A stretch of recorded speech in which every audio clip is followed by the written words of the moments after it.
ဆုပ်တော့ငဆုပ်ပဲငါ့ကိုချစ်ပြီးလှုပ်ထားတာမဟုတ်တဲ့ငဆုပ်ကိုချက်ထားပါရရှင်အရင်ဆုံးဝတ်သားကိုတောက်တောက်ဆင်းမိထားပါမယ်ပစွန်စိတ်လေးတွေကိုညှက်အောင်ထောင်းမိထားပါမယ်ဒီနေ့ကတော့အစင်သင်းရှိနေတဲ့ဝတ်သားနဲ့ပစွန်စိတ်လေးတွေကိုရောပြီးတော့မှငဆုပ်လှုပ်စားမှာဖြစ်ပါတယ်တခါလေးမှဟင်းစားတွေကဟိုနဲ့ဒီနဲ့ရေကတက်တာတွေကြံနေတဲ့အခါရောပြီးတော့မှဟင်းတစ်ခွက်ဖြစ်အောင်ချက်လို့ရတယ်ဆိုတာဒီစီကပြပေးတာပါနော်ငဆုပ်လေးတွေကိုအရင်မမာစေအောင်လို့အဝါရောင်တန်းလာအောင်ကြောပြီးဆဲထားလို့ရပါပြီ။ကြက်သွန်ဖြူနီချင်းထောင်းထားတာကိုစီတက်လိုက်ပါမယ်။အယောင်မုံလေးအနည်းငယ်ထည့်ပါမယ်။ပြီးရင်တော့ငံပြာရည်လေးအနည်းငယ်ပေါက်ပေးလိုက်ပါမယ်ရှင်။ခရမ်းချင်သီးလေးပါထည့်ပြီးတော့စီတက်လိုက်ပါတယ်။အရသာမုံအနည်းငယ်ထည့်ပြီးရေးထည့်ပြီးခရမ်းချင်သီးနူးအောင်အဖုံးအုပ်ပြီးတက်ထားပေးလိုက်ပါမယ်ရှင်။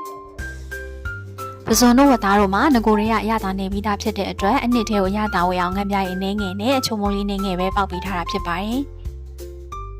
အခုလိုမျိုးခရမ်းချင်သည့်အနှစ်ဖြစ်သွားပြီဆိုရင်မဆလာလေးအုပ်ပြီးတော့ငဆုပ်လေးထည့်ပြီးတော့မှလုံးပေးလိုက်ပါမယ်။